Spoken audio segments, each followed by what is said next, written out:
राज्यात सर्वत्र पावसाचं धुमशान. मुंबई, ठाणे, पालघरसह रायगडला पावसाचा रेड अलर्ट.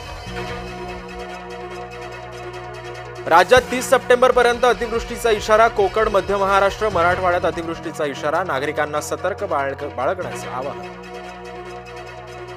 छत्रपती संभाजीनगर जिल्ह्यामध्ये मुसळधार पावसाची हजेरी. कन्नड तालुक्यातील शिवना नदीला पूर. लंगोटी महादेव मंदिर परिसरामध्ये पाणीच पाणी. नाशिकमध्ये रात्रभर संततधार पावसाची हजेरी. गंगापूर आणि दारणा धरणातून विसर्ग सुरू. नदीकाठच्या नागरिकांना सतर्कतेचा इशारा. पश्चिम रेल्वेवर एसी लोकलला पावसाचा फटका. एसी लोकलमध्ये पावसाचं पाणी. अंधेरी ते भाईंदर दरम्यान धावणाऱ्या एसी लोकल मधला प्रकार. बीडमधील समता परिषदेचा आजचा मेळावा तुर्तास तरी रद्द. पूरस्थितीमुळे मेळावा पुढे ढकलण्याची भुजबळांची सूचना. ओबीसी मेळाव्याला विरोध नाही. छगन भुजबळांना विरोध. मराठा समन्वयकांची भूमिका. तर भुजबळांना बीडमध्ये पाय ठेवू देणार नाही. मराठा समन्वयकांचा इशारा.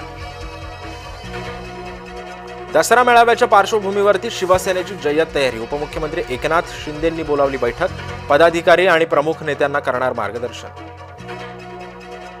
पंतप्रधानांना मदत द्यायला प्रस्ताव कशाला हवाय? उद्धव ठाकरेंचा भाजपला सवाल. महायुतीचं सरकार मदत देण्यात कुचकामी. उद्धव ठाकरेंचं टीकास्त्र.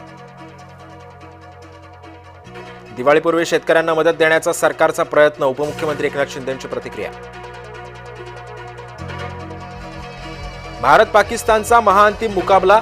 आज आशिया चषक कपाचा अंतिम सामना. तर दोन्ही संघ तिसऱ्यांदा येणार आमने सामने. फलटणमध्ये कारचा भीषण अपघात. दारूच्या नशेमध्ये चालकाचा प्रताप. दुचाकीवरचे 2 जण गंभीर जखमी.